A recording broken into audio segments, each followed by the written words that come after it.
Hello दोस्तों। Step towards stock market YouTube channel पे आप सभी का स्वागत है।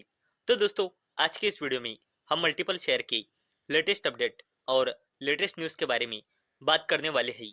तो चलो वीडियो स्टार्ट करते हैं। तो सबसे पहले बात करेंगे पीएनसी इंफ्राटेक लिमिटेड के बारे में। तो दोस्तों, पीएनसी इंफ्राटेक लिमिटेड इस कंपनी को 194 करोड़ रुपए के लखनऊ फ्लाईओवर प्रोजेक्ट के लिए लोवेस्ट बिडर करके इमर्ज किया गया है और इसी शानदार अपडेट के चलते पीएनसी इंफ्राटेक लिमिटेड ये कंपनी फोकस में आ चुकी है। अब बात करते हैं पेस डिजिटेक लिमिटेड के बारे में। तो दोस्तों, पेस डिजिटेक लिमिटेड इस कंपनी को बीईएसएस यानी कि battery energy storage system orders मिले हैं डीवीसी यानी कि दामोदर वैली कॉरपोरेशन की ओर से 102 करोड़ रुपए की, और ये झारखंड प्रोजेक्ट के लिए कंपनी को ऑर्डर्स मिले हैं और इसी शानदार अपडेट के चलते पेस डिजिटेक लिमिटेड ये कंपनी फोकस में आ चुकी है। अब बात करते हैं सरकारी कंपनी कोल इंडिया लिमिटेड के बारे में। तो दोस्तों, रिपोर्ट के थ्रू ऐसी अपडेट आ रही है कि कोल इंडिया लिमिटेड इस कंपनी में से गवर्नमेंट अपनी हिस्सेदारी 3 से लेकर 4% तक बेच सकते हैं, जिसकी वैल्यू होंगी लगभग 10,000 करोड़ रुपए की। और दोस्तों, ये जो अपडेट है ये रिपोर्ट के थ्रू आई है, ये अपडेट कोई ऑफिशियल अपडेट नहीं है और इसी शानदार अपडेट के चलते सरकारी कंपनी कोल इंडिया लिमिटेड ये कंपनी फोकस में आ चुकी है। अब बात करते हैं Nifty 50 company Kotak Mahindra bank limited के बारे में। तो दोस्तों, आरबीआई यानी कि रिजर्व बैंक ऑफ इंडिया ने कोटक महिंद्रा बैंक को मंजूरी दे दी है AU small finance Federal bank इन बैंक्स में 9.99% तक की हिस्सेदारी बढ़ाने के चलते और इसी शानदार अपडेट के चलते कोटक महिंद्रा बैंक लिमिटेड ये शानदार कंपनी फोकस में आ चुकी है। अब बात करते हैं कोचिन शिपयार्ड लिमिटेड के बारे में।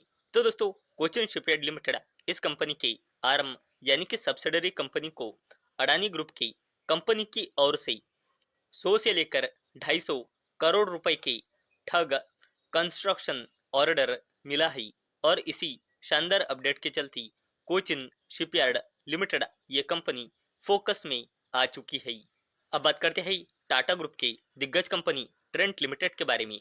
तो दोस्तों, ट्रेंट लिमिटेड ने 1:2 के रेशियो का बोनस शेयर अनाउंस किया है, यानी कि 2 शेयर पे एक बोनस शेयर मिलेगा, यानी कि 2 शेयर की 3 शेयर हो जाएंगे। और दोस्तों, इसे देने के लिए ट्रेंट लिमिटेड ने पहले रिकॉर्ड डेट फिक्स की थी 29 मई 2026, जिसे अब रिवाइज करके नई रिकॉर्ड डेट कंपनी ने दी है 4 जून 2026। और इसी शानदार अपडेट के चलते टाटा ग्रुप की दिग्गज कंपनी ट्रेंट लिमिटेड ये कंपनी फोकस में आ चुकी है। अब बात करते हैं Bajaj holdings and investment limited के बारे में।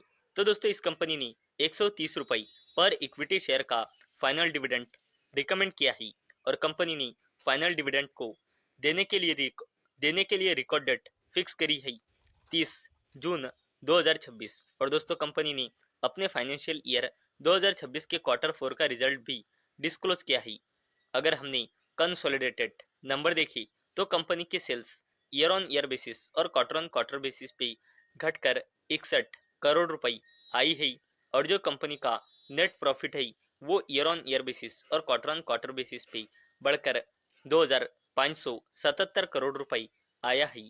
और इसी शानदार अपडेट के चलते Bajaj holdings and investment limited ये कंपनी फोकस में आ चुकी है। अब बात करते हैं मुकेश अंबानी के दिग्गज कंपनी जियो फाइनेंशियल सर्विसेज लिमिटेड के बारे में। तो दोस्तों, जियो फाइनेंशियल सर्विसेज लिमिटेड इस शानदार कंपनी ने अपने Holi own subsidiary company Jio finance platform and service limited इस कंपनी में अपना बिजनेस बढ़ाने के चलते लगभग 300 करोड़ रुपए इस कंपनी में इसने इन्वेस्ट किए हैं और इसी शानदार अपडेट के चलते जियो फाइनेंशियल सर्विसेज लिमिटेड ये कंपनी फोकस में आ चुकी है। अब बात करते हैं अडानी ग्रुप के दिग्गज company Adani green energy limited के बारे में। तो दोस्तों, अडानी ग्रीन एनर्जी लिमिटेड इस शानदार कंपनी ने रिन्यूएबल एनर्जी स्पेस यानी कि रिन्यूएबल एनर्जी सेक्टर में अपना बिजनेस बढ़ाने के चलते दो नई कंपनियां इनकॉर्पोरेट किए हैं। यानी कि दोस्तों, अडानी ग्रीन ये जो कंपनी है, ये इन सब्सिडरियों के थ्रू अपना फ्यूचर ओरिएंटेड बिजनेस यानी कि रिन्यूएबल एनर्जी बिजनेस और भी ज्यादा बढ़ाने वाली है। और दोस्तों, अभी अडानी ग्रीन की जो रिन्यूएबल एनर्जी कैपेसिटी है वो 20 गीगावाट से कम है। और दोस्तों, कंपनी का टारगेट है इस कैपेसिटी को 2030 तक 50 गीगावाट तक बढ़ाने का। और इसी शानदार अपडेट के चलते अडानी ग्रीन एनर्जी लिमिटेड ये शानदार कंपनी फोकस में आ चुकी है। तो दोस्तों, मुझे उम्मीद है आपको ये वीडियो पसंद आई होंगी। तो दोस्तों, अगर आपको ये वीडियो पसंद आई होंगी तो इस वीडियो को लाइक करें और चैनल को सब्सक्राइब करें। और दोस्तों, मैंने ये वीडियो सिर्फ और सिर्फ एजुकेशन और इंफॉर्मेशन पर्पस के लिए बनाई है। मेरी ओर से कोई भी रिकमेंडेशन नहीं है कि आप इन स्टॉक्स को बाय करें, सेल करें या फिर होल्ड करें। तो चलो, मिलते हैं अगले वीडियो में। तब तक के लिए टाटा, बाय बाय।